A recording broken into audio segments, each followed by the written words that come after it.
இப்போது பீட்ரூட் அல்வா பண்ணலாம் வாங்க. இப்போ அடுப்பை பற்ற வச்சுக்கலாம். ஒரு 2 டீஸ்பூன் நெய் ஊற்றிக்கிறேன். இது ஒரு 1/4 கிலோ அளவு பீட்ரூட் இருக்கும், துருவி வச்சுருக்கேன். இதைய வதக்கிக்கலாம். முதல்ல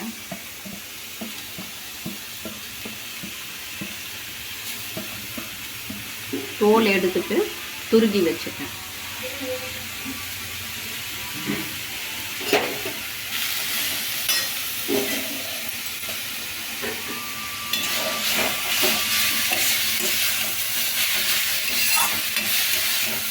கொஞ்சம் நேரம் வதக்கிக்கோங்க நல்லா.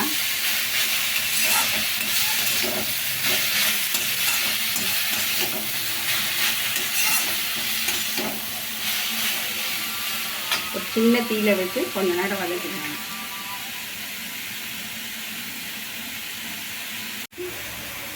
இப்போ ஒரு 2 நிமிஷம் வதக்கியாச்சு. இப்போ வெல்லம் சேர்த்துக்கலாம். அப்படியே கூட சேர்த்துக்கோங்க, ஒன்றும் ஆகாது. ஒரு அரை ஆழாக்கு மண்டை வெல்லம் எடுத்துருக்கேன். கொஞ்சமாக தண்ணி சேர்த்துக்கோங்க.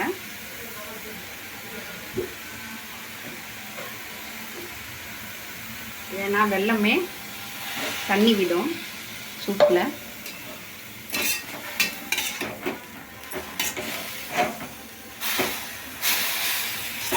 சர்க்கரை சேர்த்தா டேஸ்ட் கொஞ்சம் நல்லா தான் இருக்கும், ஆனால் ஹெல்த்துக்கோசரம் நான் வெல்லம் தான் சேர்க்குறேன். தண்ணி விட்டு பார்த்தீங்களா?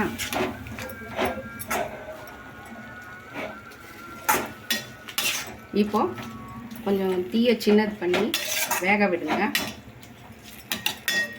ஒரு 5 நிமிஷம் கழித்து வந்து பார்க்கலாம். இப்போது பீட்ரூட் வெந்துடுச்சு.